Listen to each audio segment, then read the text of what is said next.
مورخ ہمیشہ حالات سے متاثر ہو کر لکھتا ہے، کتنا بھی عادل مورخ ہو کہیں نہ کہیں حالات کے دباؤ میں اس کا قلم پھسلتا ہی ہے۔ اگر میں نام لینے بیٹھوں تو پھر اس صف کے اندر بہت سے نام آئیں گے اور آپ اس کے متحمل نہیں ہیں کہ آپ اس بات کو سن سکیں، لیکن آپ کے اور اپنے مطلب کی جتنی تھی میں نے کہہ دی۔ مورخ کوئی ہو، چاہے آپ نے ابن خلدون کو لے لیں، علامہ ابن جریر طبری کو، بڑے محترم نام ہے یہ، ابن کثیر کو خود لے لیں اور بھی لوگوں کو لے لیں، لیکن کہیں نہ کہیں قلم آپ کو پھسلتا ہوا نظر آئے گا۔ تو پھر ہمارا طریقہ تاریخ کیا ہوتا ہے؟ اب آپ سوچیں گے کہ جب آپ سب کو یہ کہہ رہے ہیں کہ کسی کی بات منوان نہیں مانی جاتی تو آپ کو یہ کیسے ہو گیا؟ آپ کو الہام ہوتا ہے؟ مجھے الہام نہیں ہوتا، ہم نے اپنے بزرگوں کے طریقے سے سیکھا ہے کہ ہم تاریخ کو مسلمہ عقائد کے سامنے پیش کرتے ہیں۔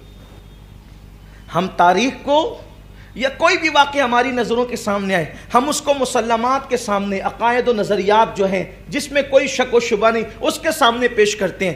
اگر وہ چیزیں اس کی تصدیق کر دے تو ہم مان لیتے ہیں، اور اگر عقائد اس کی تصدیق نہ کریں، مسلمات اس کی تصدیق نہ کریں، اجماع امت اس کی تصدیق نہ کرے، تو کہنے والا کتنا بھی بڑا ہو پھر ہم اس کی بڑائی کی پرواہ نہیں کرتے، ہم پھر اسلامی عقائد و نظریات کے پابند رہتے ہیں۔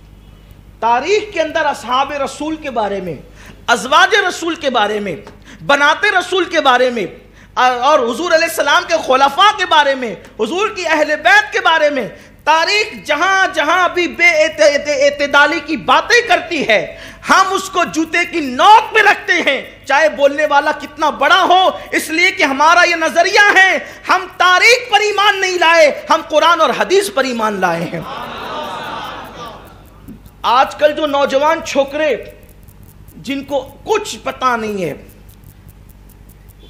جنہیں غسل کی سنتیں یاد نہیں ہیں کہ غسل میں سنتیں کتنی ہیں، وہ صحابہ پہ ڈسکس کرتے ہیں، انہوں نے ایسا کیوں کیا، انہوں نے ایسا کیوں کیا۔ ایک مرتبہ حضرت زبیر کے متعلق، حضرت زبیر بن عوام کے متعلق، انہی کے صاحبزادے جو حضرت عائشہ صدیقہ اماں عائشہ کے بھتیجے بھی تھے، انہوں نے کہا اماں عائشہ یہ بتائیں، توجہ کریں کہ حضور کو لوگوں میں سب سے زیادہ چہیتا کون تھا؟ اماں عائشہ نے کہا علی ابن ابو طالب۔ تو کہا یہ حدیث تو آپ کو یاد تھی نا، پھر آپ نے ان سے جنگ کیوں کی؟ تو اس کا جواب اماں عائشہ نے یہ دیا کہ تیرے باپ نے تیری ماں سے نکاح کیوں کیا؟ جواب یہ تھا کہ تیرے باپ نے تیری ماں سے نکاح کیوں کیا؟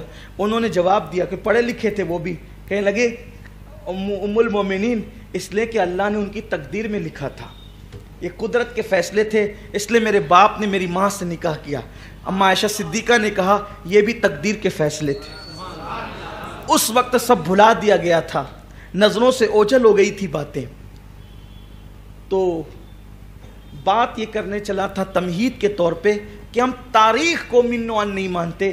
تاریخ کے اندر اگر کسی صحابی کے کردار کو مشکوک کیا گیا ہے، ہم مورخ کو برا کہیں گے، صحابی کو برا نہیں کہہ سکتے، کیونکہ اللہ کے مقدس کلام میں موجود ہے وَقُلْنَا وَعَدَ اللَّهُ الْحُسْنَى، اللہ نے ہر صحابی کے ساتھ خیر اور حسنہ کا وعدہ کر لیا ہے، چاہے وہ فتح مکہ سے پہلے ایمان لائے ہوں، چاہے فتح مکہ کے بعد ایمان لائے ہوں، حتیٰ کہ کوئی صحابی حضور علیہ الصلوۃ والتسلیم نے جس دن پردہ فرمایا، اس پردہ فرمانے سے ایک سیکنڈ پہلے ہی ایمان لایا ہو حضور کی محفل میں آ کر کے، وہ بھی ہمارے سر کا تاج ہے۔